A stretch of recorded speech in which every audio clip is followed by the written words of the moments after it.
जय हिंद दोस्तों, वंदे मातरम, भारत माता की जय। लॉकडाउन पार्ट 4 13वां दिन और हर रोज़ की भांति आज मैं फिर आपके सामने अपने निजी कार्यक्रम हर कदम पीएम के साथ। दोस्तों आज मैं सर्वप्रथम तो अपने भारत माता के वीर सपूत भगत सिंह जी की बहन का कल निधन हुआ, उसके लिए मैं उनको श्रद्धांजलि अर्पित करता हूँ। ये वो परिवार है जिसके हम जन्मों जन्मों तक कर्जदार रहेंगे। उनका कर्ज तो नहीं उतार सकते, लेकिन बस ऐसे मौके पे हम उनको याद कर सकें, हम उनको श्रद्धांजलि अर्पित कर सकें, यही मेरा अहोभाग्य है। दोस्तों आज मैं ऐसे व्यक्तित्व की चर्चा करूंगा जिन्हें मैं नहीं जानता। मैं पहले ही बात बता दूं, मैं उनके बारे में नहीं जानता, लेकिन मैं उनको बिना उनके बारे में कुछ बोले, आपको बिना बताए मैं रह भी नहीं सकता, क्योंकि मेरा ये दस्तावेज़, ये मेरा जो एल्बम है, ये मेरी जो डायरी है, ये अधूरी रह जाएगी। क्यों? क्योंकि उनको मैं पर्सनली मैं नहीं जानता, लेकिन जनपद का कोई एक ऐसा अखबार नहीं है जो उनके बारे में नहीं बोलता। जनपद का कोई एक ऐसे मीडिया नहीं है जो उनके बारे में नहीं बोलती। जनपद का कोई एक इलेक्ट्रॉनिक चैनल ऐसा नहीं है जो उनको नहीं बोलता। और जनपद का कोई एक गली और कोना, कोई ऐसी जगह न मिल जाए आपको कि जहां उनकी चर्चा न हो। वो शख्सियत है जिनकी जन्मभूमि है जनपद जौनपुर, और जौनपुर के कहाँ के हैं वो भी शायद मैं अभी आपको नहीं बता पाऊँगा। लेकिन और एक बात ज़रूर है कि उनके बारे में ये मेरा एक वीडियो, ये अधूरा वीडियो है, पूरा तब होगा क्योंकि एक दिन के इस वीडियो में हम उनकी चर्चा भी नहीं कर सकते।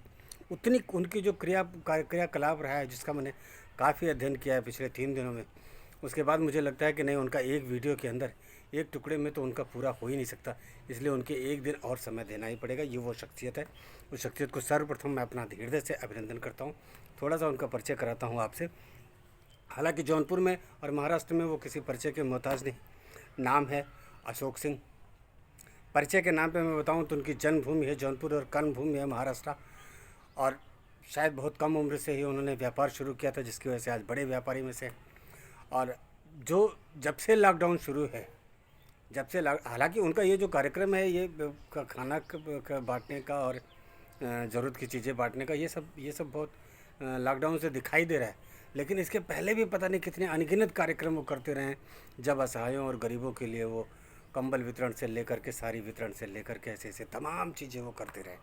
उनके बारे में जो थोड़ी सी जानकारी मिली है, और आज की तारीख में ये कोरोना काल के अंदर जो उनका काम दिखाई दे रहा है, जो सुनाई दे रहा है, जो पता चल रहा है, जो मैं गांव में लोगों से फ़ोन पे चर्चा करके बात किया तो पता चलता है। श्री अशोक सिंह जी हैं। ये 2019 में एमपी का चुनाव लड़ा था, जौनपुर से निर्दल में हार गए थे। 2014 में एमपी का चुनाव बीएसपी से लड़ा था महाराष्ट्र में। 2009 में एमपी का चुनाव लड़ा था बीएसपी से महाराष्ट्र में। 2007 में असेंबली का चुनाव लड़ा था रामपुर प्रतापगढ़ से। और जिस दिन जनता कर्फ्यू लगा है, जनता कर्फ्यू, उस दिन वो मुंबई से उठ कर के चले आए उत्तर प्रदेश, और तत्काल आकर के उन्होंने, लॉकडाउन लग गया उसके बाद लॉकडाउन जब से लगा है तब से लेके 50 पैकेट तो कभी 100 पैकेट तो कभी 150 पैकेट खाना, मास्क, साबुन, डिटॉल, मतलब ज़रूरत की भी ढेर सारी चीज़ें। ऐसा ही नहीं कि केवल एक परंपरा बना लिया उन्होंने कि खाली खाना बनाना है, और जहाँ जो भूखा है उसको खाना, जिसको ज़रूरत जो बना सकता है उसको अनाज, कच्चा अनाज। और जो ये सब होने के बाद भी जिनके पास दैनिक से ज़रूरतें नहीं हैं, साबुन नहीं है, तेल नहीं है, ऐसी चीज़ें नहीं हैं, उनके लिए वो चीज़ें मुहैया। इतना ही नहीं, जहाँ बच्चों के कपड़े और बड़ों के कपड़े, महिलाओं की साड़ी और कपड़े तक वो उपलब्ध कराते हैं।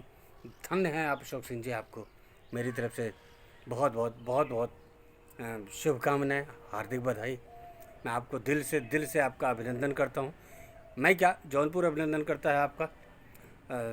आप हर उस जगह पहुँच रहे हैं जहाँ सरकार नहीं पहुँच पाई, जहाँ सुविधाएं नहीं पहुँच पा रही हैं, जहाँ की संस्थाओं का पहुँच नहीं हो पा रहा है, वहाँ एक व्यक्ति विशेष अशोक सिंह पहुँच रहे हैं। वाकई में ग्रैंड सैल्यूट है आपका।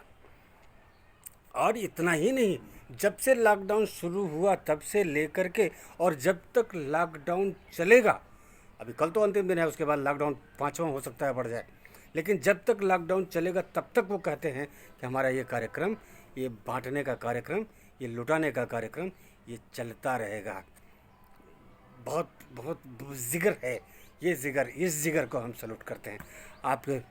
और एक ऐसा व्यक्तित्व जिसको मैंने यूट्यूब से लेकर के और तमाम इलेक्ट्रॉनिक मीडिया तक मैंने खंगाला और अपने से जानने की कोशिश की। मैं आपको एक बात बोलता हूँ, जब आदमी पैसे के पार जीवन जीने लगता है, ये वो व्यक्तित्व है जिसे पैसे की लालसा नहीं है।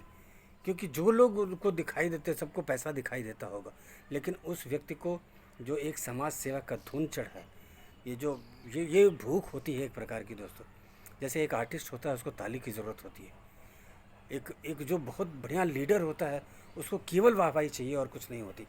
और ऐसे जो लोग होते हैं जो पैसे के पार जीवन जी लेते हैं, ख़ास तौर से वो जिन्होंने 2-4 देश टहला हो, जो आप अगर दुबई गए हैं, अगर आप इंडिया से कहीं बाहर 2-4 देश में अगर 2-4-10 दिन भी गुजारे हैं, तो आपको एक बात समझ में आ जाएगी कि पैसा बहुत कुछ है, लेकिन पैसा सब कुछ नहीं है।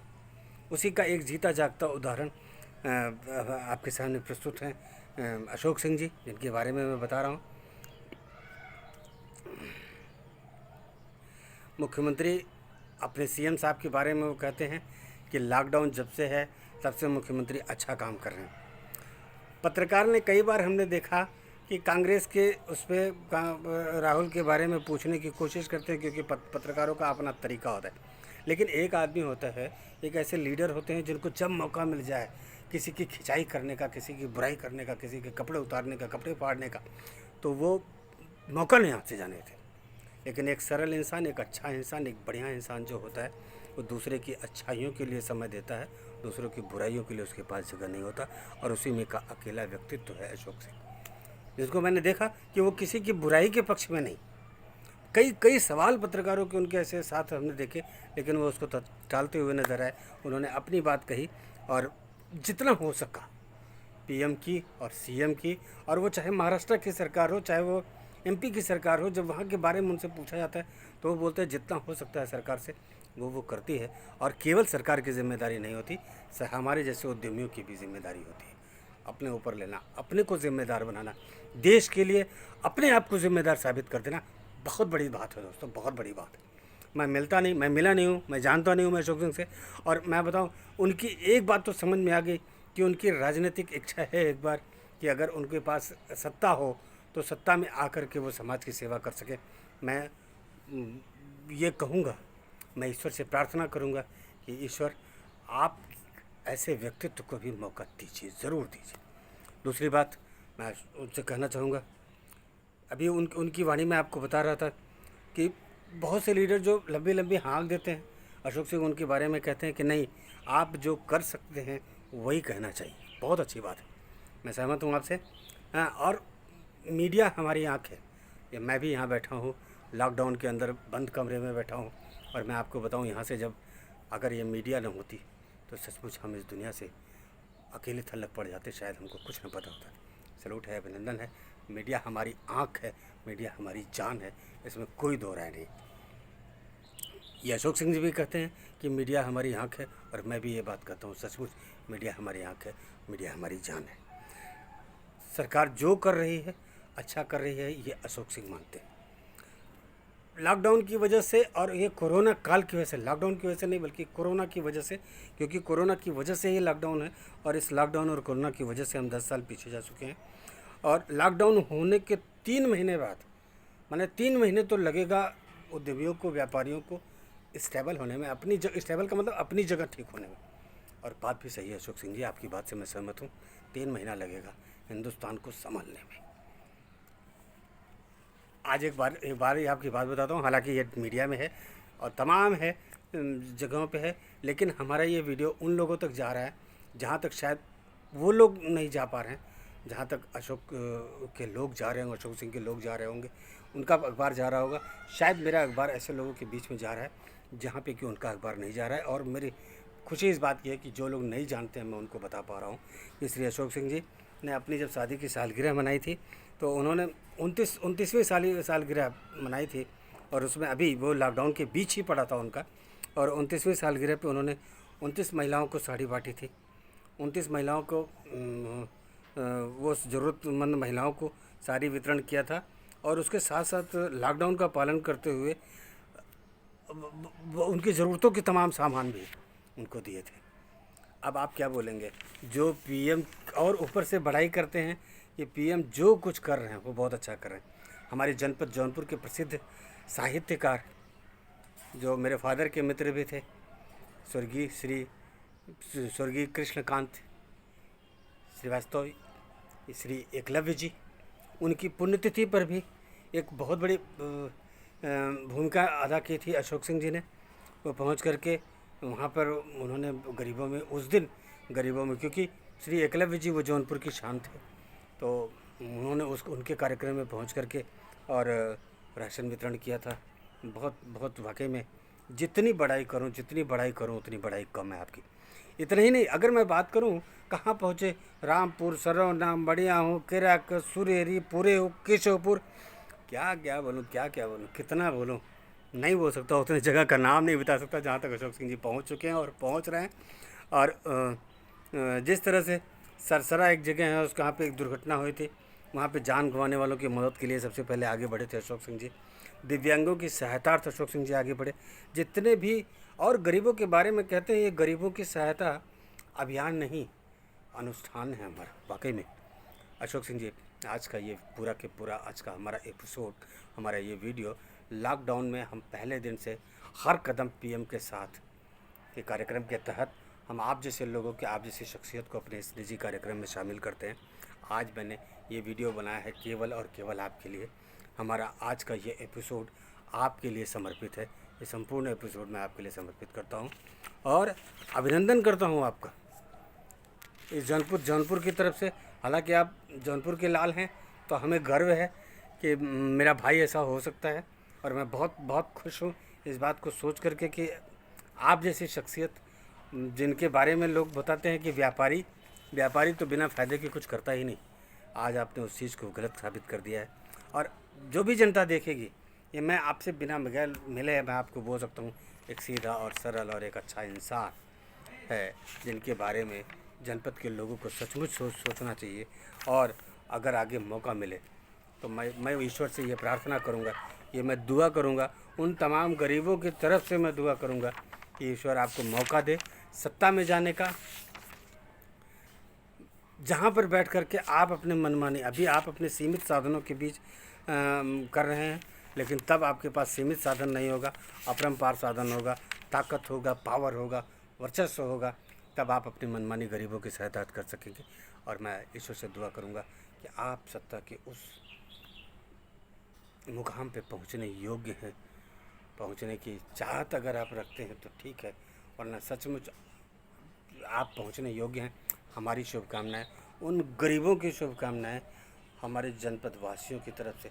आपको सब कुछ, ये सब कुछ, मैं ऐसा वादा तो नहीं करता ये दुआएं वोट में कर परिवर्तित हो जाएंगी, लेकिन मैं इच्छा ज़रूर करता हूँ कि अगर अशोक सिंह जैसा व्यक्तित्व चाहता है सत्ता पे पहुँचने के लिए, तो मिलना चाहिए। ये उसका हक बनता है, ये उसका पद बनता है, ये उसका हमारी तरफ से, हम सब की तरफ से उनके लिए ये होगा। और मैं चाहूँगा कि सत्ता की चाबी मिले ना मिले अशोक जी, लेकिन ये नेचर, ये जो स्वभाव आपको भगवान ने दिया है, जो सरल स्वभाव जो आपको मिला हुआ है, जो ये जो राजनीतिक क्षेत्र में इतने दिनों से कार्यरत होने के बाद भी जो आपके अंदर भाव मिला है, वो वाकई में काबिल तारीफ़ है। वो नतमस्तक हूँ आपके सामने।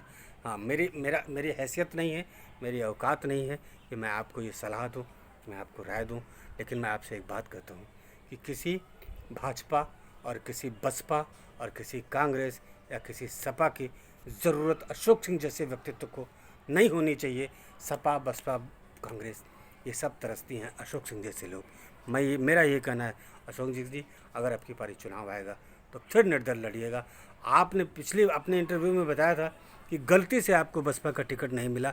मैं आपको बोलता हूँ, आप बसपा के लायक नहीं हो। मैं फिर एक बार दोहरा दूँ अपनी बात कि हमारी हैसियत नहीं है, हमारी औकात नहीं है कि मैं आपको राय दूँ, मैं आपको सलाह दूँ, लेकिन मैं भी एक राजनीतिक व्यक्तित्व हूँ। मैंने भी राजनीति में बहुत अच्छा समय गंवाया है, बड़ी सक्रियता भूमिका निभाई है, और मैं आपको इस दावे के साथ कह सकता हूँ कि आपका व्यक्तित्व किसी सपा, बसपा और कांग्रेस लायक नहीं है। अगर अगर ये लोग आपको खोजेंगे तो बात अच्छी, वरना अकेले लड़ना मेरी जान। ये जौनपुर आपके ऊपर कुर्बान हो जाएगा, ये जौनपुर आपके लिए। निर्दल निर्दल निर्दल आप लड़िएगा। इन्हीं बातों के साथ मैं अपनी बातों को विराम दूंगा और आपसे एक वचन देता हूं, अशोक सिंह के बारे में फिर दोबारा बातें करूंगा। अधूरी बातें रह गई, क्यों? क्योंकि हमारी उनकी मुलाकात नहीं है। ये व्यक्तित्व तो ऐसा था कि मैं इसको छोड़ नहीं सकता। मैं जानता था जिस तरह से अखबार के अंदर, जिस तरह समाज के अंदर, जिस तरह गरीबों के अंदर, जिस तरह लोगों के अंदर इनकी चर्चा है, अगर उसकी चर्चा मैं ना करूँ तो शायद ये धोखा होता अपने साथ। इन्हीं बातों के साथ मैं अपनी बात को विराम दूंगा। कल फिर मिलूंगा लॉकडाउन के अंतिम दिन अपने निजी कार्यक्रम हर कदम पीएम के साथ। फिर जैसा होगा आगे, अगर लॉकडाउन बढ़ा तो हमारी मुलाकात भी आपसे होती रहेगी। हर दिन ऐसी ही शख्सियत के साथ, ऐसी ही शख्सियत के ऐसे ही लोगों के लिए प्रमोशन के लिए मैं आता रहूँगा। धन्यवाद, ढेर सारी शुभकामनाएं।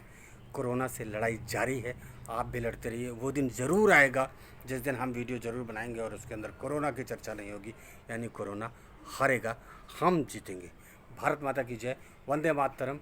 कल फिर मुलाकात होगी अपने इसी निजी कार्यक्रम हर कदम पीएम के साथ। वंदे मातरम।